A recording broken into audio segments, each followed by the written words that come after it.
اهلا بيكم اصدقاء قناه معمره. الفيديو النهارده مختلف تماما عن اي مره. النهارده بقى انا شفت اقبال كبير جدا، كبير جدا على الحاجات، على الفيديو اللي انا نزلته على مشغولات الخرز بتاعه رمضان. كله كان مبسوط جدا جدا جدا جدا بالفيديو ده، وبناء عليه انا بقى جبت لكم صاحبه الفيديو ده وصاحبه الانتاج الجميل المبهج ده، الاستاذه امل. هي صاحبه الحاجات الجميله دي.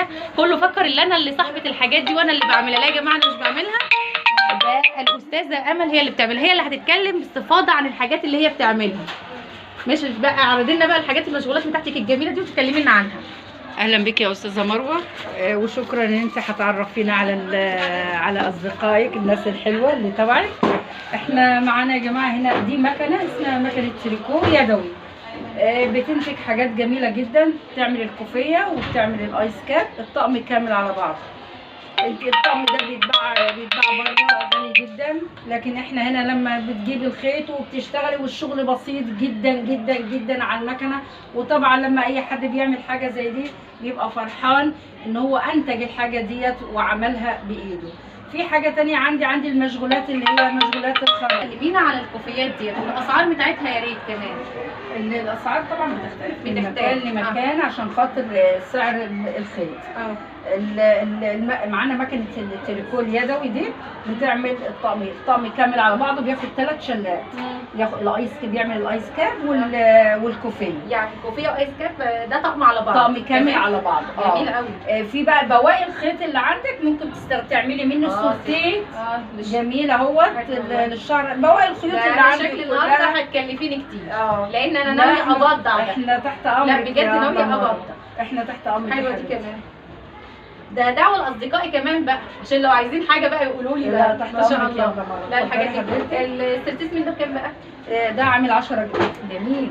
لا بجد حلو. ودي ده برضه بواقي خيوط، بس عايز قبل ايه؟ لاطفال صغيره مش كبار. ده بكام ده برضه؟ ده يعمل 10 جنيه. جميل. ايه الاسعار؟ الاسعار فعلا بسيطه. امال ايه ده؟ دي بقى فوانيس بتاعت فوانيس رمضان، بس على شكل ميداليه. جميله. بسيطه خالص ورقيقه. اقول بكام ولا؟ لا ب 10 جنيه. ب 10 جنيه؟ ايوه. لا احنا ينفع بقى نقوله كله ب 10. لا مش للدرجه دي. في برضو الفوانيس بقى الكبيره بقى بتاعت اولادنا، فيها هناك جميل صوت وضوء. ماشي. دي القطه كيتي في شكلها الجديد يعني. جميله. دي مقلمه برضو على هيئه على شكل الفراشه. الواناتها بتبقى ماسكه جميله. على المكتب برضو دي مقلمه جميله قوي، حلوه. جميل. وبرضو عندنا العربيه اهي عشان الصبيان برضو. ده انت مش سايبه حاجه، لا البنات ولا الصبيان ولا الطلبه ولا اي حاجه. ما شاء الله عليكي يعني. تحت امرك. ما شاء الله. تحت امرك. مبدعه بجد، مبدعه، والحاجات جميله جدا جدا. بس يا ستي بقى تكلمينا على السبحه الجميله دي بقى. السبحه دي حبيبتي صراحه واشكالها والواناتها جميله. السبحه عامله 10 جنيه. سؤال بقى، هو الخرز ده بيطلب الالوان بتطلب منك ولا انت بقى على ذوقك بقى بتنسقي الالوان؟ طبعا. يعني انا عايزه حسب رغبه كل واحد. هم اللي بيطلبوا الالوان. بس ما شاء الله الالوانات كمان مفرحه. ودي بقى شغل اللي هو بتاع البنات، صح كده؟ ده شغل البنات عندنا هنا في المدرسه. دي تدريب البنات بقى. دي غوشه بقى. دي غوشه. دي كام دي بقى الغوشه الحلوه دي سلكه كده. سلكه. سلكه اهو. لا جميل. جميله بجد. دي عامله 5 جنيه. عامله 5 جنيه. ايوه. جميله جدا جدا جدا جدا جدا جدا. انا اول بسيطه جدا بسيطه والواناتها كتير وتمشي.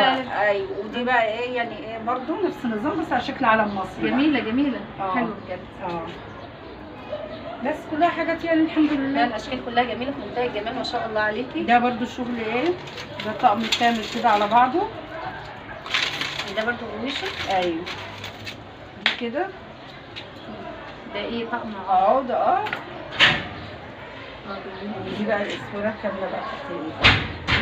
طقم كامل على بعضه. جميل. كسينا حاجات العيد بقى. انا بجد بشكرك على المنتجات الجميله وعلى الحاجات البسيطه اللي هي مش مكلفه. نقدر نقوله بقى ان خامات بسيطه ومنتجات بسيطه واسعار بسيطه. يعني الدنيا لسه بامان. الحمد لله. الدنيا حلوه بامان. الحمد لله. متفائلين. الحمد لله. متفائلين. بشكرك شكرا جزيلا. ويا ريت بقى اصدقائي اللي عايز حاجه انا تحت امركم، هوصلكم الاستاذه امل في الحاجات اللي انتوا عايزينها. وكل سنه وانتم طيبه. حضرتك طيبه. وما تنسوش بقى الاشتراك في القناه وتعليقاتكم الجميله اللي انا بستناها. يلا سلام عليكم.